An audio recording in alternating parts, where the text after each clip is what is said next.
چنانچہ ارشاد فرمایا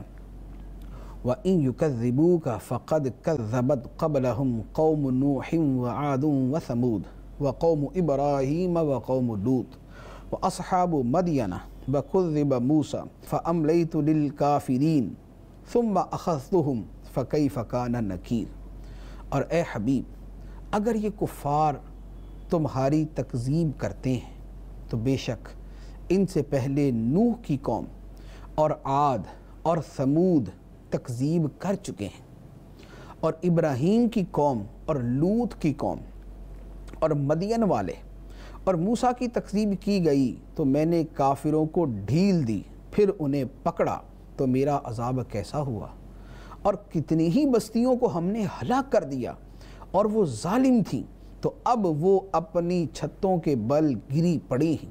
اور کتنے کنویں بیکار پڑے ہیں، اور کتنے بلند و بالا محل خالی پڑے ہوئے ہیں۔ فرمایا کہ اے حبیب علیہ السلام اگر کفار آپ کو جھٹلاتے ہیں، آپ کو نہیں مانتے، تو آپ سے پہلے بھی یہی ہو چکا ہے۔ نوح علیہ السلام کی قوم نے ان کو نہیں مانا، قوم عاد نے اپنے رسول کو نہیں مانا، قوم ثمود نے اپنے رسول کو نہیں مانا، ابراہیم علیہ السلام کی قوم نمرود اس نے ابراہیم علیہ السلام کو نہیں مانا، لوط علیہ السلام کی قوم نے لوط علیہ السلام کو نہیں مانا، شعیب علیہ السلام کی قوم نے شعیب علیہ السلام کو نہیں مانا، موسیٰ علیہ السلام کو فرعون نے نہیں مانا۔ تو فرمایا کہ یہ پوری تاریخ ہے، یہ اللہ کے رسولوں کی تاریخ چلتی آ رہی ہے کہ انہیں ایذا دی جاتی تھی، انہیں جھٹلایا جاتا تھا، انہیں معاذ اللہ جھوٹا کہا جاتا تھا، لیکن اللہ تعالیٰ فرماتا ہے میں کافروں کو ڈھیل دیتا رہا، وہ جھٹلاتے تھے میں ڈھیل دیتا تھا، پھر ان کی گرفت ہوتی تھی اور تباہ و برباد کر دیا جاتا تھا۔ چنانچہ نوح علیہ السلام کی قوم طوفان آیا تباہ ہو گئی، قوم عاد تباہ ہو گئی، قوم ثمود تباہ ہو گئی، نمرود تباہ ہو گیا، قوم لوط تباہ ہو گئی، شعیب علیہ السلام کی قوم تباہ ہو گئی۔ تو جس نے رسول کا مقابلہ کیا، رسول کو جھٹلایا، ان کو تباہ بھی کر دیا گیا، خدا کی گرفت ان کے اوپر ہو گئی۔ اور اب کیا حال ہے، جن بستیوں میں جن علاقوں میں وہ رہتے تھے بستیوں والے ہلاک کر دیے گئے، ان کی چھتیں، مکانوں کی چھتیں گری پڑی ہیں، کنویں جہاں سے پانی پیتے تھے ویران پڑے ہوئے، بلند و بالا محل خالی پڑے ہوئے، اب کوئی نہیں ہے ان کے اندر۔ تو فرمایا کہ اے محبوب علیہ السلام جو تمہیں جھٹلانے والے ہیں ان کا انجام بھی یہی ہوگا، جب تک اللہ تعالیٰ کی مہلت باقی ہے تب تک تو ان کی بچت ہے، لیکن جب مہلت ختم ہو جائے گی تو پھر ان کا معاملہ یہی ہوگا، لہذا ان کے لیے بہتر ہے کہ ایمان لے آئیں۔ تو پھر اللہ تعالیٰ نے مختلف انداز کے اندر جو نبی پاک علیہ السلام کے مخالفین تھے ان پہ عذاب مختلف انداز میں آیا۔ ان کو اس انداز میں تو نہیں آیا کہ طوفان آیا اور سب کو تباہ کر دیا گیا یا سمندر میں غرق کر دیے گئے۔ میدان بدر میں جو کفار کی ہلاکت تھی وہ خدا کا عذاب تھا، جو اور غزوات کے اندر اللہ تعالیٰ کی گرفت تھی وہ خدا کا عذاب تھا جو کافروں پہ آیا۔ اب لوگوں کی عبرت کے لیے اللہ تعالیٰ فرماتا ہے، فرمایا افلم یسیروا فی الارض فتکون لهم قلوب یعقلون بها او آذان یسمعون بها فإنها لا تعمى الابصار ولكن تعمى القلوب التي في الصدور۔ تو کیا یہ لوگ زمین میں نہ چلے کہ ان کے دل ہوں جن سے یہ سمجھیں یا کان ہو جن سے سنیں،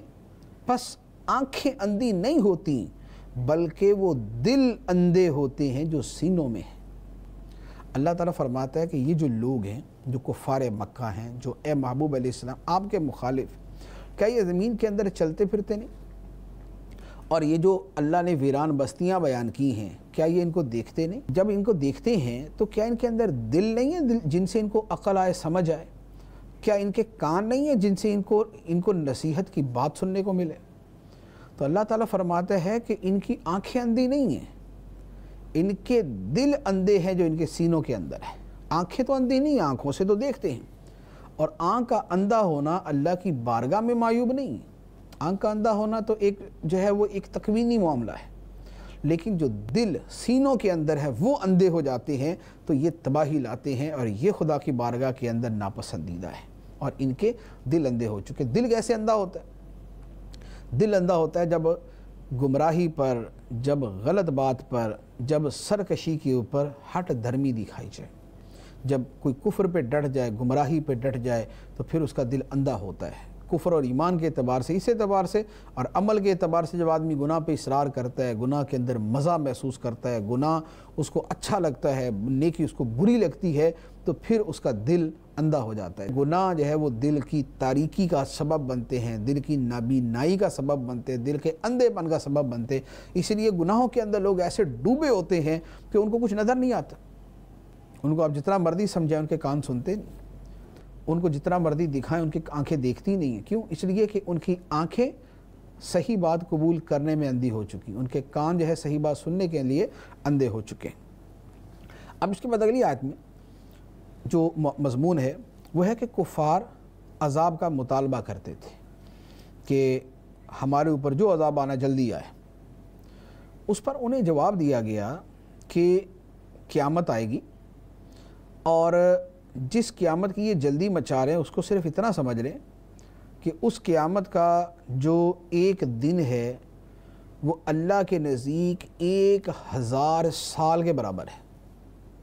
1000 سال کے برابر۔ تو یہ جس کی جلدی مچا رہے ہیں، جس کی جلدی مطالبہ کر رہے ہیں، وہ ان کے حق میں بہتر نہیں، وہ تو ان کی بربادی ہے۔